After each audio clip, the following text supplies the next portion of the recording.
Bonjour, je suis Jennifer Lee, économiste principale à BMO Marché des capitaux. Eh bien, beaucoup de choses ont changé au cours des dernières semaines.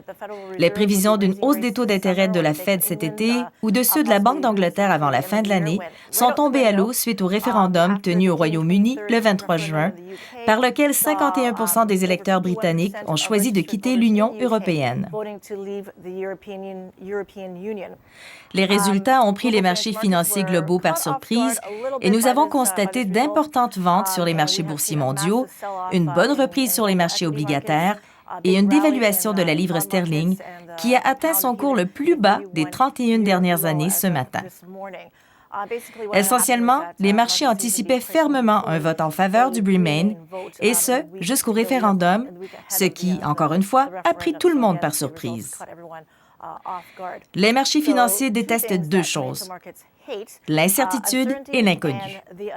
Et ces deux facteurs sont très présents en ce moment. Le peuple britannique a donc parlé. Il veut quitter l'UE. Quelle sera la prochaine étape? Premièrement, le Parti conservateur a besoin d'un nouveau chef. Le premier ministre David Cameron a annoncé son intention de démissionner de son poste peu après le dévoilement des résultats du référendum. Plusieurs personnes se positionnent pour briguer le poste le plus important du pays, notamment Boris Johnson, un ancien maire de Londres, qui a été très solide dans son rôle au sein de la campagne pour le Brexit, c'est-à-dire la campagne pour quitter l'UE.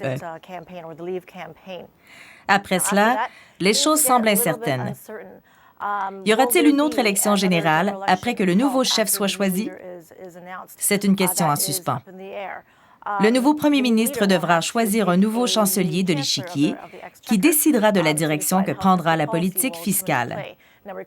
En cas de Brexit, George Osborne, le chancelier actuel, avait par ailleurs menacé d'inclure dans son plan fiscal des hausses d'impôts, des hausses de taxes et de couper dans les services sociaux et les soins de santé.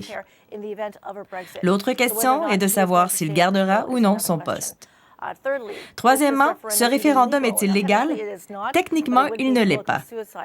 Toutefois, aller à l'encontre de la volonté des électeurs serait un suicide politique pour les députés. Et en ce moment, une nouvelle pétition demandant la tenue d'un nouveau référendum sur la question fait le tour du Royaume-Uni. Jusqu'à présent, 3 millions de personnes l'ont signé, ce qui n'est pas rien. Mais si l'on pense que plus de 17 millions de personnes ont voté pour le Brexit, la pétition devra recevoir beaucoup plus que 3 millions de signatures pour avoir un impact. Enfin, le nouveau premier ministre devra dire ou annoncer formellement à l'UE que le Royaume-Uni la quitte. C'est ce qu'on appelle l'article 50. Dès le jour où cet article sera invoqué, le compte à rebours sera enclenché et le Royaume-Uni et l'UE auront 2 ans à partir de là pour négocier la suite des choses. De nouvelles ententes commerciales devront être négociées. On ne sait pas non plus ce qui adviendra des citoyens européens qui travaillent au Royaume-Uni ou des ressortissants britanniques qui travaillent dans un pays membre de l'UE. Toutes ces questions devront être élucidées. Toutes ces incertitudes ont donc un impact sur les marchés financiers et c'est une des raisons pour lesquelles la Fed a maintenu son taux directeur en juin.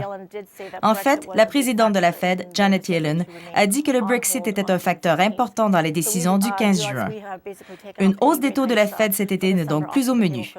Cependant, quand le brouillard se dissipera vers la fin de l'année et que les choses seront plus claires quant à l'avenir, nous croyons que l'économie américaine sera assez solide pour absorber une hausse des taux que nous anticipons pour le mois de décembre.